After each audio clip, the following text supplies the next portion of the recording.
تفسیر ضیاء القرآن جلد نمبر 5 30واں پارہ سورۃ الکافرون مکیہ بسم اللہ الرحمن الرحیم اللہ کے نام سے شروع کرتا ہوں جو بہت ہی مہربان ہمیشہ رحم فرمانے والا ہے۔ سورہ کافرون آیت نمبر 1۔ قل یا ایھا الکافرون، ترجمہ، آپ فرما دیجئے اے کافرو۔ سورہ کافرون آیت نمبر 1 کی تفسیر۔ وہ لوگ اگرچہ کفر و شرک میں بری طرح پھنسے ہوئے تھے لیکن اپنے آپ کو کافر نہ کہتے اور نہ یہ پسند کرتے کہ ان کو کافر کہا جائے۔ حضور صلی اللہ علیہ وآلہ وسلم کو یہاں انہیں یا ایھا الکافرون سے خطاب کرنے کا حکم دیا جا رہا ہے، گویا اعلان کر دیا کہ مجھے تمہارا کوئی ڈر نہیں، میرے دل میں تمہارے لیے کوئی عزت و احترام نہیں، اور نہ ہی میں کسی مداہنت کے پیش نظر تمہارے لیے کوئی ایسا لفظ استعمال کرنا روا رکھتا ہوں جس سے اس قسم کا شبہ تک بھی پیدا ہو۔ میرے نزدیک تم کافر ہو اور میں اسی لفظ سے تمہیں مخاطب کر رہا ہوں۔ نیز کافرون کہہ کر اس امر کی طرف بھی اشارہ کر دیا کہ میری تمہاری کوئی ذاتی مخاصمت نہیں، میری اور تمہاری عداوت کی وجہ یہ بھی نہیں کہ میرے اور تمہارے دنیاوی مفادات میں تصادم ہے، میں نے تو فقط اس لیے تم سے قطع تعلق کر لیا ہے کہ تم نے کفر کو اپنا شعار بنا لیا ہے۔ اگر تم کفر کو ترک کر دو اور ایمان قبول کر لو تو میری اور تمہاری دشمنی محبت و اخوت میں بدل جائے گی، میں تمہیں اپنے سینے سے لگا لوں گا اور ہم سب توحید کے پرچم کے نیچے متحد و متفق ہو جائیں گے۔ سورہ کافرون آیت نمبر 2۔ لا اعبد ما تعبدون، ترجمہ، میں پرستش نہیں کیا کرتا ان بتوں کی جن کی تم پرستش کرتے ہو۔ سورہ کافرون آیت نمبر 2 کی تفسیر۔ ان آیات کا ترجمہ تو واضح ہے، بظاہر ان میں تکرار نظر آتا ہے لیکن در حقیقت ایسا نہیں۔ پہلی 2 آیتیں مستقبل سے متعلق ہیں اور پچھلی 2 آیتیں ماضی سے تعلق رکھتی ہیں۔ 2 ٹوک الفاظ میں فرما دیا کہ نہ میں نے زمانہ ماضی میں کبھی تمہارے معبودان باطل کی پرستش کی اور نہ آئندہ کبھی تم مجھ سے اس کی توقع کر سکتے ہو۔ تم یہ چاہتے ہو کہ میں 1 سال تمہارے معبودوں کی پرستش کروں اور 1 سال تم میرے خدا بندے حقیقی کی عبادت کرو۔ کان کھول کر سن لو، 1 سال تو بڑا لمبا عرصہ ہے، میں تو 1 لمحے کے لیے بھی تمہارے ان جھوٹے خداؤں کی عبادت نہیں کروں گا۔ میرا سر جھکے گا تو صرف اپنے پروردگار کے سامنے جو وحدہ لا شریک ہے، میری جبین نیاز سجدہ ریز ہوگی تو صرف اپنے اس خداوند قدوس کی بارگاہ اقدس میں جو کائنات کی ہر چیز کا خالق بھی ہے اور مالک بھی۔ مجھے پیدا بھی اسی نے کیا ہے، مجھے نبوت و رسالت کا رتبہ بھی اسی نے بخشا ہے، میں 1 لمحے کے لیے بھی یہ تصور نہیں کر سکتا کہ اس کے علاوہ کسی غیر کو اپنا معبود و مسجود بناؤں۔ چنانچہ علامہ زمخشری کہتے ہیں لا اعبد ارید به العبادۃ فی ما یستقبل لان لا تدخل الا علی مضارع فی معنی الاستقبال، یعنی مضارع پر لا داخل ہے اور اس صورت میں مستقبل کی نفی کرتا ہے۔ ان آیات کی تفسیر میں مندرجہ توجیہ کے علاوہ متعدد اقوال بھی ہیں، ان میں سے ایک یہ ہے کہ چوتھی آیت دوسری آیت کی تاکید کر رہی ہے کیونکہ دوسری آیت جملہ فعلیہ ہے جو تجدد و حدوث پر دلالت کرتا ہے، اور چوتھی جملہ اسمیہ ہے جو ثبات اور پختگی پر دلالت کرتا ہے۔ چوتھی آیت سے دوسری آیت کو مؤکد کر دیا، تیسری آیت کی تاکید 5ویں آیت کر رہی ہے کیونکہ الفاظ بالکل یکساں ہیں۔ کلام عرب میں اس قسم کی تاکید نظم و نثر دونوں میں کثیر الاستعمال ہے۔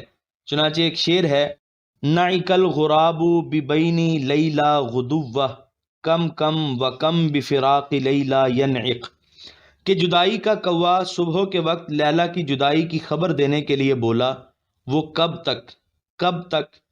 تک لیلا کے فراق پر چلاتا رہے گا۔ اس تکرار کا مدعا یہ ہے کہ کفار کو ہمیشہ کے لیے مایوسی ہو جائے کہ مسلمان ان کے کفر کو 1 لمحے کے لیے بھی قبول نہیں کریں گے، نیز ان کے بارے میں بتا دیا کہ وہ کبھی مسلمان نہیں ہوں گے۔ سورہ کافرون آیت نمبر 3۔ وَلَا أَنْتُمْ عَابِدُونَ مَا أَعْبُدُ، ترجمہ، اور نہ ہی تم عبادت کرنے والے ہو اس خدا کی جس کی میں عبادت کیا کرتا ہوں۔ سورہ کافرون آیت نمبر 3 کی تفسیر۔ الکافرون سے کیونکہ وہ گنتی کے چند بدبخت مراد ہیں جن کی قسمت میں ایمان لانے کی سعادت نہ تھی، اس لیے ان کو مخاطب کرتے ہوئے فرمایا جس حی و قیوم کی میں عبادت کرتا ہوں تم کبھی اس کی عبادت نہ کرو گے۔ کفر میں تم اس قدر متعصب ہو کہ تم نے غور و فکر کے سارے دیے بجھا دیے ہیں، عقل و فہم کی قوتوں کو تم نے بانجھ بنا دیا ہے۔ سورہ کافرون آیت نمبر 4۔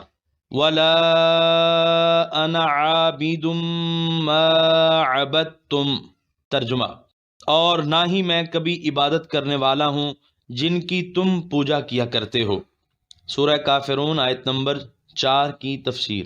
زمخشری کہتے ہیں کہ اس کا تعلق زمانہ ماضی سے ہے کہ میں نے آج تک کسی معبود باطل کی عبادت نہیں کی کہ جن کے سامنے تم اپنی پیشانیوں کو گھساتے رہتے ہو اور اپنی ناک رگڑتے رہتے ہو۔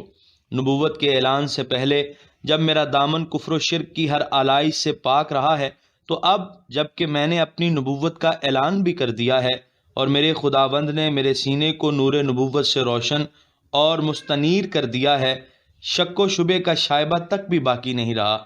اس وقت اگر تم مجھ سے شرک کی توقع کرو تو تم سے بڑا بے وقوف دنیا میں اور کوئی نہیں۔